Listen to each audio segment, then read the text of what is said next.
సుమన్ టీవీలో మీ personal and business promotions కోసం కింది నెంబర్కి కాంటాక్ట్ చేయండి. ట్రాఫిక్ సిగ్నల్ అయినా, రైలు ప్రయాణంలోనైనా, గృహ ప్రవేశం జరిగిన, షాపు ప్రారంభమైన వారు అడిగినంత ఇవ్వాల్సిందే.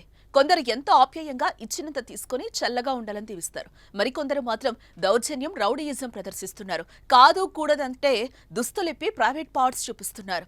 ఇప్పటికే మీకు అర్థమై ఉంటుంది కదా, ఇప్పుడు చెప్తుంది ఎవరి గురించో. అవును, వారే ట్రాన్స్జెండర్స్. తాజాగా నంద్యాల జిల్లాలో కొందరు హిజ్రాలు హల్చల్ చేశారు.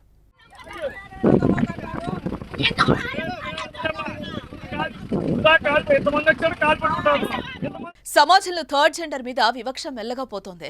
ఇప్పుడిప్పుడే వాళ్లను కూడా మనలో ఒకరిగా గుర్తిస్తున్నారు. వారు తప్పుదారులు పట్టకుండా ప్రభుత్వాలు ఉపాధి కల్పించే మార్గాలు అన్వేషిస్తున్నాయి. పలు రాష్ట్రాల్లో పెన్షన్ కూడా ఇస్తున్నారు. వివిధ రంగాల్లో ప్రోత్సహిస్తూ భరోసానిస్తున్నారు. వారు కూడా కష్టపడి రాణించి మార్పు చెందారు. ఎందరో మంచి ఉద్యోగాలు తెచ్చుకుని మాకేం తక్కువ అంటూ ఆశ్చర్యపరిచారు. అయితే ఇంకొందరు మాత్రం ఇంకా వికృతి చేష్టలకు పాల్పడుతూ జనాలను ఇబ్బంది పెడుతూనే ఉన్నారు. డబ్బుల కోసం తప్పుడు దారుల్లో ప్రయాణిస్తున్న ప్రజలపై దౌర్జన్యం చేస్తున్నారు. ఇప్పుడు నంద్యాల జిల్లాలోని మహానందిలోనూ అదే జరిగింది.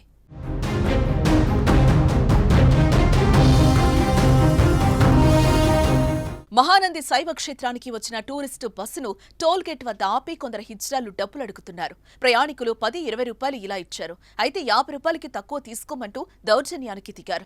ఇవ్వకపోతే ఇప్పి చూపించడం వంటి వికృత చేష్టలకు పాల్పడ్డారు. దీంతో విసుగు చెందిన మహిళలు వారిపై మండిపడ్డారు. బస్సు దిగి తీవ్ర ఆగ్రహం వ్యక్తం చేశారు. చిన్నపిల్లలున్నారని కూడా చూడకుండా హిజ్రాలు తమ ప్రైవేట్ భాగాలను చూపిస్తూ హింసించి బాధ పెట్టారంటూ ప్రయాణికులు ఆరోపిస్తున్నారు. మహానంది ట్రావెల్స్ మేము వచ్చాము. బస్ కాను వస్తే ఇస్రాయల్స్ ఇక్కడ అడ్డా నుంచుకొని డబ్బులు అడుగుతున్నారు. డబ్బులు 20-30 ఇస్తే వద్దంట. వద్దని ఇప్పి చూపించి పసి బిడ్డలు ఉన్నారని కూడా చూడకుండా ఇప్పి చూపించి బస్ అద్దం పగలగొట్టారండి. మహానంది పుణ్యక్షేత్రానికి నిత్యం భక్తులు వస్తూ ఉంటారు. అయితే వారిని హిజ్రాలు ఇలా ఇబ్బంది పెట్టడంపై విమర్శలు వస్తున్నాయి. వారిపై చర్యలు తీసుకోవాలని భక్తులు డిమాండ్ చేస్తున్నారు. మరి దీనిపై మీరేమంటారో కామెంట్ చేయండి.